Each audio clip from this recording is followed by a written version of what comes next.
5 grandes mentiras sobre las PCs y sus componentes que no tenés que creer.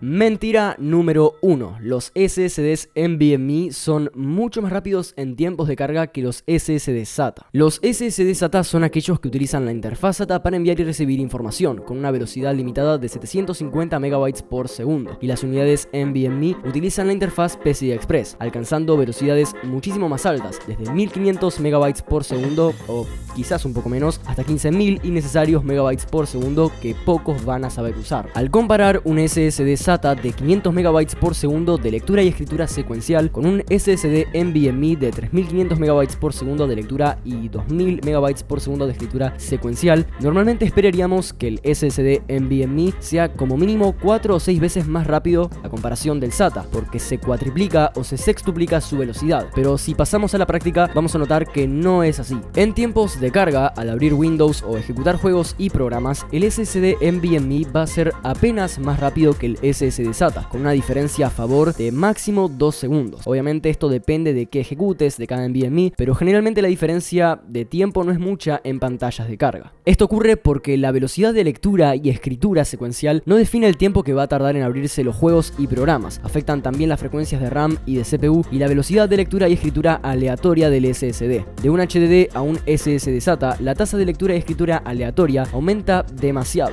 pero de un SSD SATA a un NVMe no hay mucha diferencia. Repito, depende de cuáles comparemos. ¿Dónde sí se nota la diferencia? Bueno, se nota al copiar archivos y al transferirlos. Ahí sí los SSDs NVMe ganan por goleada a un SSD SATA. Igualmente, cuidado, porque para que se note la diferencia a la hora de transferir archivos, necesitas dos SSDs NVMe. Porque si un SSD NVMe lee a 3000 MB por segundo y transfiere archivos a una unidad SSD SATA que escribe a 500 MB por segundo, vas a tener un cuello de botella. ¿Esto significa que comprar un SSD NVMe no vale la pena? No necesariamente. Si no vas a aprovechar sus velocidades, quizás te convenga comprar un SSD SATA más barato y de igual o mayor capacidad, pero en los últimos años la diferencia de precio fue disminuyendo y hoy en día se pueden encontrar en Argentina SSDs NVMe de 512 GB al mismo precio que un SSD de 480 GB SATA, y obviamente los NVMe son de mayor velocidad. No son los NVMe más rápidos, pero sí llegan a 1500 o 1900 MB por segundo de escritura o lectura secuencial. Y repito, el precio es muy parecido.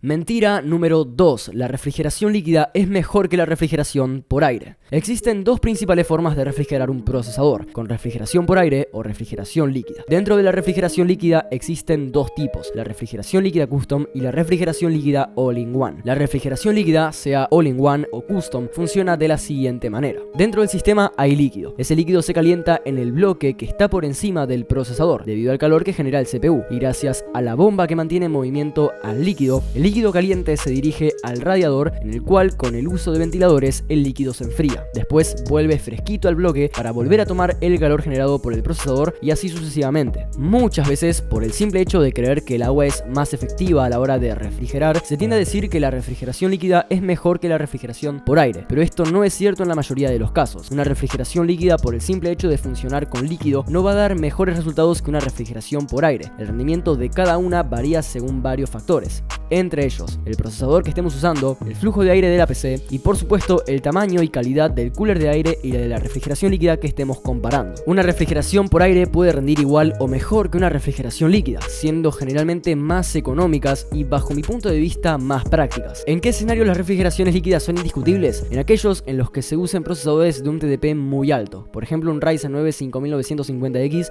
o un Intel Core i9 12900K. Al usar estos procesadores, los mejores coolers de aire pueden no ser lo suficientemente capaces para refrigerarlos correctamente y probablemente se necesiten water coolers all-in-one de 360 mm, pero no, una refrigeración líquida, por el simple hecho de ser una refrigeración líquida, no va a ser mejor que cualquier cooler o disipador por aire con el que se lo compare. Y si no vas a usar un procesador tope de gama, hay muchas refrigeraciones por aire que pueden competir mano a mano con muchas refrigeraciones líquidas, aunque de esto voy a hablar en más detalles en otro video. Mentira número 3. El overclock es peligroso. No estoy diciendo que en este momento vayan a la BIOS de su PC y seten todos los núcleos a 5 GHz, pero escuchen a lo que voy. El overclock es algo que existe hace muchísimo tiempo. Es una técnica que consiste en aumentar las frecuencias de diversos componentes, como por ejemplo la tarjeta gráfica, el procesador o la memoria RAM, para ganar una diferencia de rendimiento a nuestro favor y poder obtener más FPS en juegos, menor tiempo de renderizado en diferentes programas y en definitiva un aumento de rendimiento en general de las PC que estés usando. La mentira es que el overclock en sí es peligroso, cuando en realidad el overclock no es peligroso por el simple hecho de serlo, sino que puede ser peligroso si no se lo hace de forma adecuada. Y me van a decir, bueno, pero es muy rebuscado. Si yo agarro un cuchillo, si no lo sabes usar, también es peligroso. A lo que voy es que existe una demonización de lo que es el overclock. Quizás no en general, no es una idea muy común, pero se suele decir que el overclock te hace mierda los componentes o cosas similares. La realidad es la siguiente: el overclock es una práctica segura siempre y cuando se lo haga de forma correcta. Y para ello es necesario tener una buena refrigeración para tu procesador y en la PC en general. Una motherboard con un módulo de regulación de voltaje de buena calidad o medianamente decente, y por sobre todas las cosas, calma y saber hacer las cosas bien. O sea, depende más de quién hace el overclock que de la PC en sí. Hacer overclock es un proceso de prueba y error. En muchos casos hay que probar muchas frecuencias diferentes, con diferentes voltajes, y probar hasta dar con los números indicados. Bajo mi punto de vista, el overclock no es algo que yo haría en una PC para juegos, pero es una opinión personal. O sea, por mi forma de ser y de actuar, antes que meter una mano en algo que no conozco y que funciona bien y que no tengo necesidad de mejorar, prefiero dejarlo como está y listo. Pero esto no significa que yo crea que hacer overclock está mal ni nada por el estilo. Si en algún momento necesito hacerlo, generalmente el overclock se hace por necesidad, seguro me anime a incursionar en ese tema. Pero no, el overclock no te rompe la PC, y si lo sabes hacer bien, hay quienes dicen que no reduce el tiempo de vida útil siempre y cuando no aumenten los voltajes y temperaturas. Mentira número 4. El 80 Plus garantiza calidad. Y sí, ya sé que esto ya fue desmentido en muchísimas ocasiones, pero nunca está de más aclararlo, y además voy a añadir información bastante importante. El 80 Plus es una certificación de eficiencia energética en las fuentes de poder que indica que un 80% de la energía que consume la fuente va a dirigirse a los componentes, y el 20% restante va a ser lo que la fuente use para su propio funcionamiento y que posteriormente se va a transformar en calor. Por ejemplo, si tenés una fuente de poder de 600 watts 80 Plus estándar, esos 600 watts van a corresponder a ese 80% y la fuente va a consumir un 20% más para su propio funcionamiento. Esto quiere decir que tu fuente, en lugar de chupar 600 watts de la pared, de la instalación eléctrica de tu casa, va a tomar 750 watts. 150 watts se van en calor y 600 watts van en forma de corriente directa a tus componentes. Obviamente en la minoría de los casos se consume el total de lo que la fuente puede dar, pero bueno, es un ejemplo. O sea, no todas las PCs consumen lo máximo que la fuente puede otorgar. Básicamente, el 80 Plus es una certificación que indica qué tanto va a consumir tu fuente para funcionar, para su propio funcionamiento. Por eso se dice que se va en forma de calor. No es que se va energía en forma de calor porque sí, se va porque la fuente también necesita consumir lo suyo para funcionar. Como un procesador. Un procesador no se calienta y emite calor porque sí, lo hace porque consume energía para su propio funcionamiento. Bueno, una fuente de poder lo mismo. Vamos a hacer un ejercicio. Una fuente 80 Plus estándar o white de 600 watts consumiría en total 750 watts. Y una fuente 80 Plus Titanium, calculémoslo haciendo una regla de 3 simple. Si mi fuente es de 600 watts y la certificación Titanium me garantiza un 94% de eficiencia energética con una carga del 100%, o sea, imaginemos que la PC entera consume esos 600 watts, entonces esos 600 watts van a ser igual al 94%.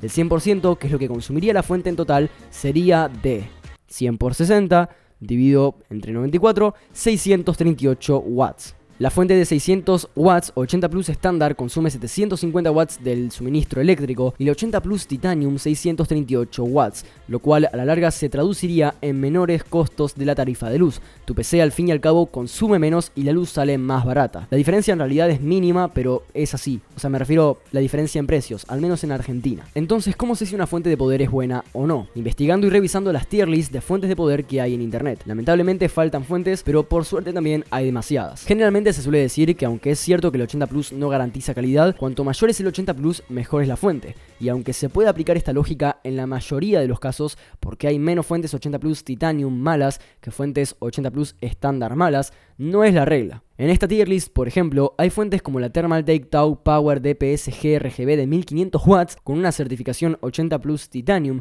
que aparece en Tier E, junto con la Silverstone Strider Titanium o la Supremo M1 Platinum de Silentium PC, que parecen buenas por sus certificaciones 80 Plus, pero la tier list dice lo contrario, recomiendan alejarse de esos modelos. Así que no, 80 Plus no es calidad, y que sean 80 Plus Titanium no significa que sean buenas. Consultar siempre la tier list de PSU Cultis que les voy a dejar en la descripción. Mentira número 5. Si tu monitor es de 60 Hz, de nada sirve jugar a más de 60 FPS. Con el tema de los FPS y de los hercios de los monitores siempre hubo muchísima polémica o discusión. En su momento, como dije al principio, había quienes decían que el ojo humano no podía ver correr más de 60 FPS, algo que no es verdad. Aclaro por las dudas que no es cierto. El tema es, ¿qué pasa si yo tengo un monitor de 60 Hz? Si el monitor solo me puede mostrar 60 FPS, ¿de qué me sirve que los FPS sean más altos? En parte es cierto, es un comentario que tiene cierta lógica detrás. No serviría de nada exigir a la GPU para que dé más de 200 FPS en un juego si yo solo voy a ver a 60 FPS. Pero realmente sí hay una ventaja a la hora de jugar a más FPS de los que te permite tu monitor. Aunque el monitor solo te esté mostrando 60 o 75 fotogramas por segundo, si vos tenés el juego corriendo a 120 FPS, el juego se lo va a notar más fluido, porque el juego está funcionando a esa tasa de frames. Entre una de las ventajas de usar más FPS de los que tu monitor te permite, se encuentra la reducción del input lag. Imagínate que estás jugando un juego a 60 FPS. La tarjeta gráfica va a producir un fotograma cada 10 milisegundos. Si estás jugando a 300 FPS,